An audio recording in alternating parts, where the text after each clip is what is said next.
Assalamualaikum warahmatullahi wabarakatuh. Kembali lagi di channel YouTube saya Sultan Sanjaya TV. Kali ini teman-teman saya kedatangan bintang tamu jauh dari Jogja lagi. Yang kemarin si Artika juga dari Jogja, dia seorang santri, dan yang kedua kali ini juga itu seorang santri juga tapi beliau sambil kuliah di Jogja. Dia alumni IAIN Metro. Mungkin kita bisa denger sharing dia selama di Jogja itu apa sih, ada perkembangan apa sih, terus kuliahnya gimana, kemudian untuk bisa sampai ke sana itu gimana caranya, mekanismenya gimana. Halo Rara. Halo Bang Edo. Gimana kabarnya? Alhamdulillah baik, luar biasa banget. Gimana kabarnya? Alhamdulillah baik juga. Ini makin subur ini. Alhamdulillah. Iya. Kalau slogan yang Multeduh itu bahagia dan membahagiakan. Iya, kalau vibes-nya calon pengantin emang kayak gini Iya. ya. Amin. Semoga Amin. dipercepat. Amin. Rara juga ya, semoga dipercepat. Amin, ganti ya. Iya. Bareng-bareng. Jadi kita mau siapa dulu nih? Mau Bang Edo dulu apa Rara dulu? Bang Edo dulu deh. Gitu ya? Dulu.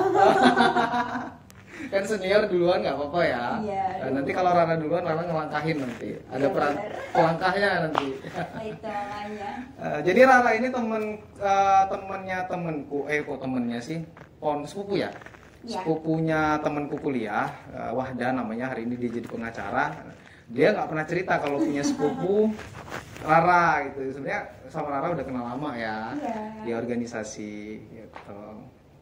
Rara, ngomong-ngomong nih, sekarang gimana di Jogja kuliah, terus apa memang kuliah aja atau sambil kerja atau sambil aktivitas apa di sana gitu? Alhamdulillah ya teman-teman. Jadi Rara tuh sekarang memang sedang melaksanakan pasca sarjana kuliah di sana.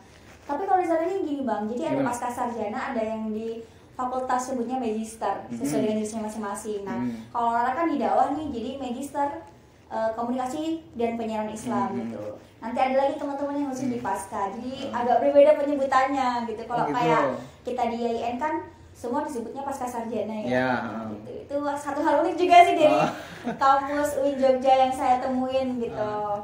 Nah, jadi itu alhamdulillah sekarang udah 1 tahun ya di sana gitu teman-teman. Satu tahun berarti dari tahun 2021 ya. Sekarang sudah masuk semester 3. Iya. Dan untuk kegiatan ya yang utama jelas kuliah sih. Demikian fokusnya situ. Kalau untuk kerja belum sih, kerja yang kita ngambil kontrak atau segala macam. Tapi yang sambi ya, kalau orang Jawa nyebutnya di sambi. Dengan kegiatan yang lain yang memang kiranya bermanfaat, karena kan memang tidak full ya.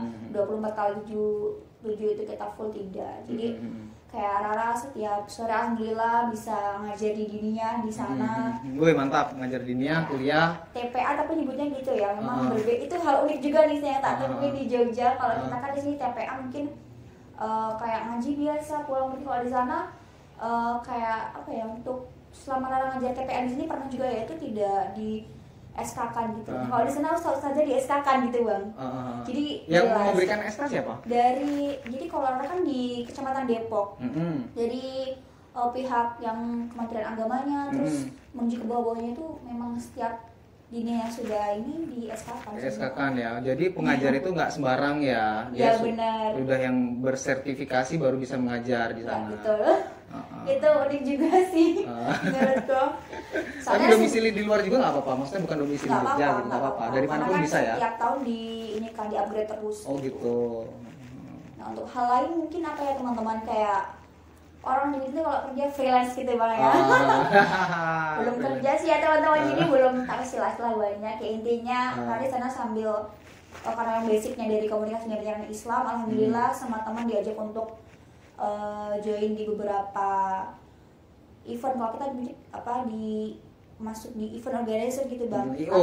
Karena tidak masuk di tim inti, hanya ya freelance gitu ketika ada dibutuhkan, misal MC lah atau untuk panitia buat yang membantu di resepsionis segala macam, Rara gabung gitu. Itu di kegiatan di pemerintahan atau kegiatan-kegiatan kayak individu, misalnya ada pernikahan, ada hajatan itu gitu. Yang kalau MC-nya? Kalau yang Rara gabung kemarin itu EO yang udah resmi gitu. Oh gitu. Pertama kali teman-teman ya, pengalaman pertama kali MC yang ini di dari Dinas Dispora Parsi kemarin di Dinas Pemuda dan Olahraga ya, benar. di DIY di Kota Jogja deh, bukan DIY, beda ya. Iya. Itu kalau selebihnya mungkin ya kalau diminta untuk sama temannya acara pribadi gitu aja sih. Gila ya, keren ya, kalau Tapi itu orang komunikasi ini keren loh. Ya di sana. karena ada privilege sendiri ya teman-teman. Ya gitu, kalau ya gitu kan, itu kan dari hukumnya memang basicnya bisa membantu permasalahan orang di bidang hukum, jadi anak-anak begitu juga. Isinya diskusi terus diskusian, belum sampai mengimplementasi. Ya selebihnya ngalir aja sih teman-teman. Ya insya Allah kalau kita mau gerak tuh pasti ada aja ya Bang. Ada, ya benar. Yang penting mau memulai. Kadang-kadang kita ini sulit untuk memulainya duluan. Iya, Padahal kalau sudah mulai enak ya. Terlalu banyak dipikir emang susah teman-teman. Asli. Bener-bener. Aduh, dipikir terus perasaannya udah nggak enak, ini mau mulai dari mana, yang belum nanti sakit pinggang, yang belum nanti udah nggak enak badan, yang panas dingin. Sebenarnya kalau udah mulai jalan aja ya, kita mau ngapain ya. Bener. Apalagi merantau, istilahnya ya kita sama-sama merantau lah ya, thalibul ilmi gitu ya. Kalau benar-benar tidak ditotalitaskan untuk belajar, ya kita mau ngapain? Dapatnya cuma satu bidang kan? Iya. Bahkan lebih, kalau menurut Rara sendiri itu lebih banyak hal yang kita dapat memang ketika kita sudah mengimplementasikan hal itu, atau kita lihat aplikasinya apa sih gini. Kalau kita masih sekedar teori memang pusing sih ya, juga. Kadang-kadang tidak semua otak mau menerima banyak teori yang masuk gitu ya. Perlu tiap hari dibaca lagi gitu. Kalau kita praktikkan dengan sendiri, kita ingat, oh kemarin pernah melakukan hal ini, oh berarti seperti ini. Itu sih kurang lebihnya kegiatannya di sana. Terus untuk ini berita terbaru di Jogja ada nggak? Kalau di Lampung nih ya, di Lampung ini kan cuaca panas, kadang-kadang dingin, kadang panas, kadang dingin. Orangnya juga kadang-kadang kayak gitu, karena lagi transisi yang tadinya didiamkan atau ya dikurung lah ya, kita nggak boleh aktivitas, nggak boleh suruh jaga jarak. Ini orang sikapnya yang panas dan dingin, apa badannya yang panas dingin? Ya bisa jadi dua-duanya. Coba tahu Bang Edo habis jadi korban didinginin gitu ya. Aduh, kalau itu mungkin sudah lewat ya, sudah lewat, sekarang ya. Sudah tinggal memikirkan gimana tanggung jawab ke depan nanti. Benar banget. Nah gitulah contoh di Lampung ini lagi transisi ya, yang tadinya agak silent, agak privat, agak ini. Kemudian sekarang ini kan sudah dibiarkan ya, dibiarkan, terus di Lampung sudah mulai melakukan usaha segala macam, belajar, semua terbuka. Nah kalau di Jogja gimana? Kalau di Jogja, kalau tadi contohnya cuaca ya, kalau di sana cuaca kurang lebih sama, tapi kalau Rara rasa untuk panas jelas lebih panas di sini sih teman-teman. Secara geografis ya jelas banget. Dan akhir-akhir ini sebulan terakhir kemarin waktu puasa, hampir setiap sore itu hujan. Hujan terus? Iya, hampir setiap sore hujan, dan padahal siangnya panas gitu. Tapi kalau untuk berita terbaru yang lain nih, mungkin teman-teman juga pernah baca ya di berita, artikel atau segala macam bentuk sosial media gitu. Itu ada namanya kelitih Bang. Kelitih? Iya. Apa itu kelitih? Karena juga baru dengar kok ada kelitih gitu ya. Kita sering dengar di Lampung tuh ada begal gitu kan. Ya kalau di Lampung terkenalnya begal. Di sana kelitih? Di sana itu belum lama sih sebenarnya berita itu kelitih. Jadi itu tuh kayak ada sekelompok komunitas gitu, yang mana dia tuh yang dilakukan adalah dia kayak melakukan ada syarat untuk masuk di komunitas itu, ada dengan melukai orang lain dengan menggunakan senjata tajam seperti silet, kemudian pisau, bahkan pakai celurit ya biasanya kalau kita kan itu teman-teman. Jadi sudah hampir semenjak corona ini sih itu Bang mulai viral berita itu. Itu korbannya semua kalangan, nggak anak kecil, nggak anak kalau dewasa? Untuk korban tuh ya sesuka hatinya dia, dapatnya adanya apa ketika dia pas di situ ada ya kena gitu. Kalau untuk pelakunya kebanyakan anak-anak muda, masih remaja di bawah umur. Oh gitu ya. Tuh. Tapi itu dia nggak ngerampas ya, dia cuma melukai aja. Nah itu yang bikin bingung. Pernah ada yang ketangkap pelakunya, ditanya motifnya tidak jelas gitu. Mungkin kalau kita lihat contoh di begal kan dia jelas merampas hartanya, kemudian mungkin kendaraannya ini tidak. Jadi ya untuk kesenangannya dia aja, untuk gitu. Mungkin kepuasan pribadi atas persyaratan yang untuk masuk komunitas tadi itu. Karena memang cocok juga sih kalau target anggotanya itu anak-anak SMP dan SMA. Karena kita pengalaman ya, kita juga kan pernah menjadi orang di saat SMP dan SMA ya. Nah, di saat umur-umur segitu, mayoritas pemuda itu pasti ingin menunjukkan dirinya, kehebatan ya kan. Contoh naik motor aja. Bener. Naik motor aja, orang naik motor kalau masih SMA, apalagi baru punya ya. udah nggak karu-karuan naiknya, pengen dilihat, pengen Oleng bisa, sana pengen sini gagal, ya. asli naik-naik ya kan, Benar, akhirnya benar. jatuh. Iya. Gitu. Di saat itu ya kita pengen bener-bener menunjukkan siapa kita. Benar gitu. Dan pas juga untuk targetnya anak-anak SMA maupun anak-anak SMP itu. Benar. Itu mayoritas apa beberapa ini aja, apa namanya, sekolahan aja. Kalau untuk sejauh ini memang kebanyakan anak-anak remaja itu sih pelakunya. Berarti di kota Jogja dan sekitar atau di kotanya aja? Di Jogja, Jogja. bahkan di Sleman, Bantul, tapi yang kemarin berita viral tuh ya di kota. Di kota, bahkan di setiap ring road juga ada, bahkan di jalan besar teman-teman, nggak cuma biasanya kalau kita kan lihat ada kejadian kayak gitu di jalan sepi atau mungkin di daerah yang desa banget ya, atau di pinggir-pinggir gitu. Ini tidak, bahkan di kota itu juga ada, tapi memang ini teman-teman nggak pas rame banget sih, kayak pas malam hari atau bahkan kemarin yang paling viral tuh ketika abis sahur itu ada kejadiannya. Di bulan puasa juga kan itu iya, ya? bener. Ya ampun. Terus dia tuh cara ngelukainnya gimana? Naik motor nih, beriringan.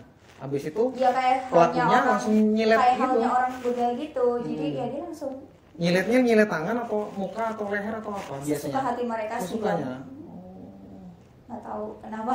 Ya. Kadang sampai rasa takut gitu teman-teman di sana mau keluar malam, atau karena memang di Jogja kan banyak aktivitas malam hari ya. Ya. Kalau juga kaget gitu ya, jam 9 kita biasanya sudah istirahat, di sana baru keluar. Baru ngajak ngopi gitu kan ya khasnya. Ngalong. Gitu, makanya kadang kalau keluar terlalu malam katanya seperti itu.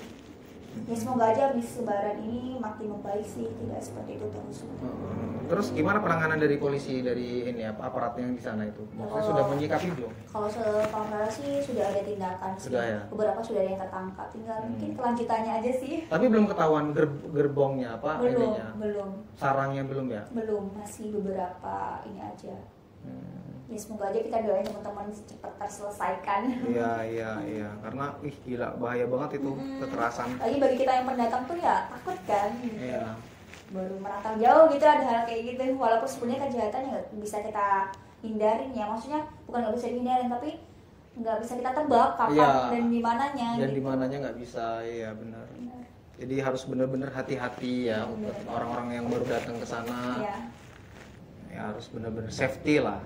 Karena lagi ada musim. Karena ini satu dampak dari corona ya. Akhirnya melampiaskannya dengan cara kekerasan. Tapi nggak ada tujuan yang jelas gitu kan, makanya bingung juga. Aduh, terus polisinya kayak mana itu ya? Artinya kalau dinilai dari tindak kekerasan ya itu bukan menjadi tindakan dua pasal, tapi hanya satu pasal, yaitu kekerasan secara fisik aja. Kalau dia begal kan sudah dua ya. Dia pencurian maupun tindak pidana kekerasan itu. Apalagi ya kalau anak-anak SMP yang melakukan, kalau anak SMP-nya itu sudah di atas 17 tahun ya itu sudah bukan anak udah bukan anak kecil lagi. Sudah bisa diadili sendiri gitu ya, Sudah bisa. Sudah 17 tahun. Tapi kalau masih 17 tahun ke bawah itu ya menjadi bagian dari undang-undangnya juga, undang-undang perlindungan anak. Benar. Jadi kalau dia dipidanakan dibawa ke pengadilan itu harus didampingi, habis itu didispensasi juga hukumannya. Gitu. Jadi menarik ini, itu menarik sekelas Jogja ya. Iya. Luar biasa. Mungkin awalnya Ada hal yang kurang, kayak gitu. awalnya masih biasa, dikira mungkin hanya orang iseng gitu-gitu. Tapi kok makin kesini makin marak gitu teman-teman. Makanya menarik, namanya kritik gitu. Bahkan kalau kita lihat dari arti kritik itu kan sebenarnya artinya bukan begal, bukan jahat, bukan merampok kan sebenarnya. Makanya Bahasa Indonesianya apa kritik itu? kritik itu artinya apa ya, kayak Apa ada kepanjangannya enggak? lupa lagi teman-teman. Pokoknya di orang itu nyebutnya bahasa kritik. bahasa Jawa kan. Ah. Kemarin sempat dikasih tahu sama teman, tapi ya lupa karena asing juga baru denger ini gitu ya. Karena kan di Jogja itu terkenal ini ya, kota istimewa yang masyarakatnya itu sangat, ya kalau orang Jawa itu nggih lah gimana itu ya? Unggah-ungguhnya bagus gitu ya. bagus, bahasanya halus, Itu memang sopan. terbukti sih teman-teman itu udah bukan udah nggak asing lagi buat kita semua, memang terbukti banget bener. Tapi ya terbukti ada juga hal menarik di bidang kejahatan yang nggak kita temui di sini. Terus di kalangan intelektual, di akademisi, di dalam hal ini institusi ya, universitas ya, ada nggak kajian untuk mengkaji kenapa ada motif demikian, apa tujuannya, itu sudah ada kajian belum?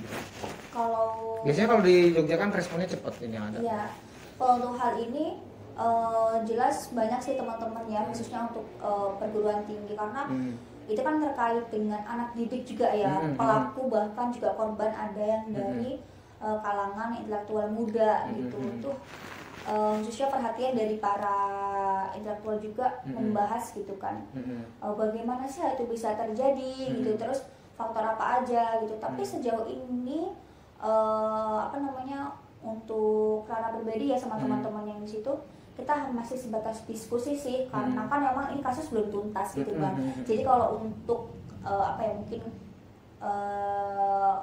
bentuk karya atau segala macam yang penyelesaian dari hal ini belum bisa diangkat gitu teman-teman, karena memang ini adalah kasus masih yang berjalan belum kasusnya nih, gitu kan. Iya. Jadi belum bisa kita ada kesimpulan di situ, masih proses. Masih proses. Tapi minimal sudah ada respon lah ya dari Iya. kampus ya, sudah ada warning. Dengar-dengar Benar. korbannya katanya sempat ini juga orang dalam dari pemerintah juga, dari kesultanan ada. Ya, apa ya, anak dari orang punya nama lah ya, tapi itu dari Kabupaten Jawa, dari Provinsi Jawa Tengah sih. Jawa Tengah. Anaknya jadi korban. Iya. Ya disayangkan Baru banget. mulai bludak ya kabar itu ya. Baru mulai lebih viral gitu. Viral. Itu pernah ada ini nggak? Apa di trending topik nggak di Twitter? Kalau di Twitter, kalau di Jogja tadi topik soal Trending itu. topik ya. Kalau di Twitter ya teman-teman mungkin tahu sendiri ya, karena berita di Jogja itu kadang tidak semua bisa langsung ke up gitu kan. Jadi ya seperti itu. Gila. Ya, Ra, kamu masih lama nih, masih sekitar setahun lagi lah ya. Di Ya, sana benar. hati-hati. Ya, Kita yang di Lampung aja yang sama-sama saling menjaga diri ya, iya, teman-teman. bener. Iya, saling safety, saling hati-hati. Ya, kita mau ngapain lagi karena kita jauh dengan orang tua sih ya. Iya benar. Oke, menarik berita itu. Aduh, nggak nyangka ternyata di Jogja ada juga hal-hal yang merugikan untuk orang lain itu. Terus Ra, apa namanya? Saya pingin nanya soal apa namanya komunitas, ada nggak? Saya ini kan kalau setiap bintang tamu itu sih saya tanya, kamu ada komunitas apa, ngapain, berbuat apa gitu kan? Terus ada output apanya buat masyarakat gitu kan? Nah kalau Rara sendiri semenjak di sana, kita kan sama-sama PMI ini ya, kan wajar kan ya orang PMI kemudian dia keluar dari kandang biasanya kan membuat suatu gerakan ya. Kayak aku juga ini kan ini sebenarnya bagian dari gerakan ini, maksudnya ya membagi informasi lah, walaupun informasinya metode milenial, anak-anak milenial. Nah kalau di Rara sendiri secara pribadi ada nggak? Kalau Rara pribadi teman-teman ya, alhamdulillah ikut apa ya, beberapa komunitas. Jelas banyak ini, jelas nggak kehitung ini. Banyak banget sih sebenarnya. Ya, cuma karena emang udah kulturnya di sini ada background yang kita bawa, jadi ya kasarnya ngomong tuh meneruskan gitu ya. Meneruskan daripada perjuangan. Makasih ya teman-teman. Jadi biar apa ya, Rara merasa agar kita dulu pernah punya rumah di sini. Jadi di sana jangan sampai kita jadi orang asing. Kita harus mencari rumah kita juga, karena rumah kita ini memang bisa kita cari dan kita bisa bentuk sendiri gitu loh ya. Kayak misal Mbak Ida bilang PNI gitu. Alhamdulillah di sana Rara juga punya teman yang juga secara kultur mengajak Rara untuk ayo kita sama-sama ya minimal diskusi lah ya teman-teman. Jadi memang intinya kan kita di organisasi di komunitas berdiskusi kan, dan juga memecahkan masalah gitu lah ya. Itu dan kayak organisasi yang lain kebetulan Rara juga ikut di Ikatan Pelajar Putri NU. Jadi ya begitu juga, sama ikut secara kultur dan beberapa event alhamdulillah juga pernah mengikuti gitu. Kalau di Lampung, Ra, kalau di Lampung itu kan kita nggak kesulitan ya untuk berorganisasi ya. Artinya kultur kita sudah mudah, sudah gampang. Artinya kita mau melakukan apapun ideologinya hampir banyak ya kan, hampir sama. Kalau di Jogja kan ini kancahnya kancah nasional nih, semua orang dari mana-mana datang ke sana. Gimana, kesulitan nggak di sana?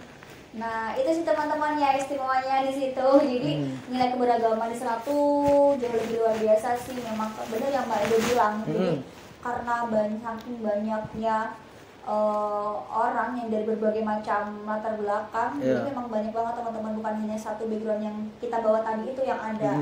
banyak gitu. Jadi Rara ikut kelas filsafat. jadi sebenarnya kalau untuk kelas filsafat awalnya nggak ikut sih. Jadi kebetulan sama teman ditawarin untuk yaitu dari MC itu. Pertama diminta untuk MC teman-teman di acara pembukaan sekolah filsafat itu yang digagas oleh Prof. Musa Asy'ari. Beliau adalah rektor di UIN Sangkajaya tahun 2010 sampai 2014. Beliau mendirikan kelas itu, kemudian ya Rara diminta untuk MC tadi itu. Setelah itu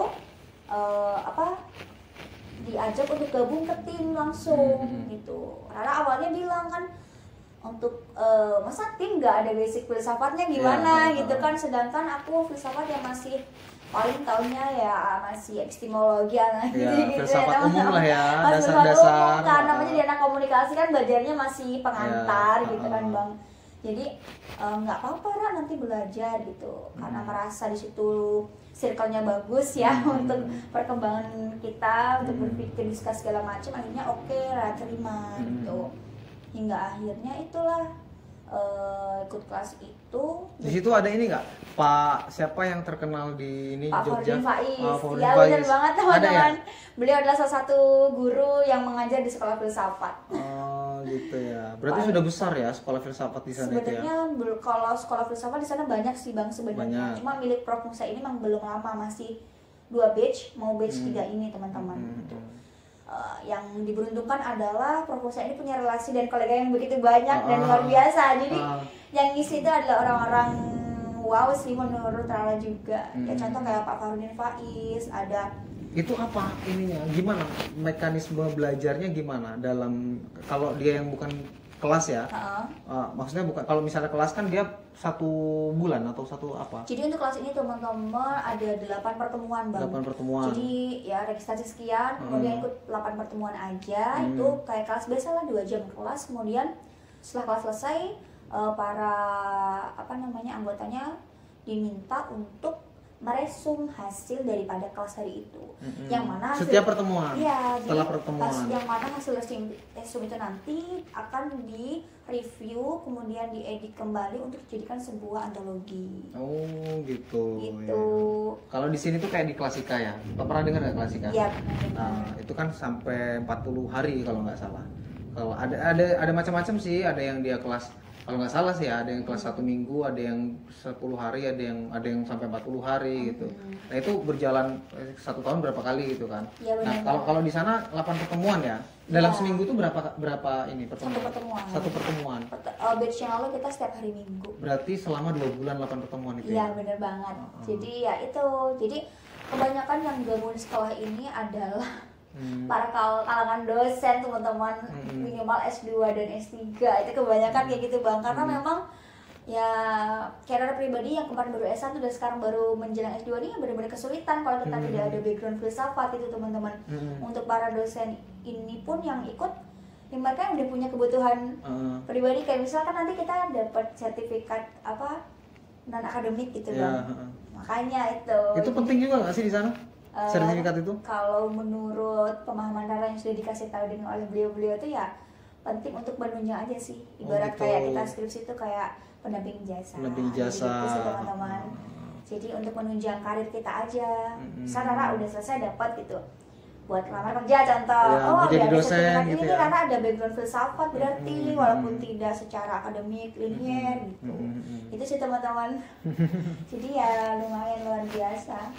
Awal-awal gugup banget nih ya, bahkan jadi moderator Prof Musa aja ada salahnya, ada itu ya wajar sih. Karena memang kalau kita berbicara kan tanpa ada hal yang sudah kita dapat itu memang agak sulit teman-teman, kayak karena minimal kita isi dulu ya. Iya, kayak di filsafat memang bukan ininya kan. Iya, itu secara speaking secara penyampaiannya mungkin kita udah bisa, tapi kan apa teori materinya ya yang bisa disinkronkan itu gimana? Tapi satu hal sih dari Prof Musa itu beliau sosok mbah ya, beliau membahasakan aku tuh kayak cucu gitu karena beliau udah sepuh kan. Yang manggilnya mbah. Iya, kalau foto terus ini tuh udah kayak cucu saya dibilang kayak gitu, luar biasa karena beliau tuh menjadi mengaspirasi anak-anak muda untuk tetap semangat di usia beliau udah pensiun, tetap semangat gitu bang. Mendirikan sekolah. Tahun berapa beliau jadi rektor? 2010 ya. 2014. Termasuk Kan baru tahu pas ikut itu bahwa beliau adalah dulunya rektor juga. Rektor UIN ya? Iya benar banget.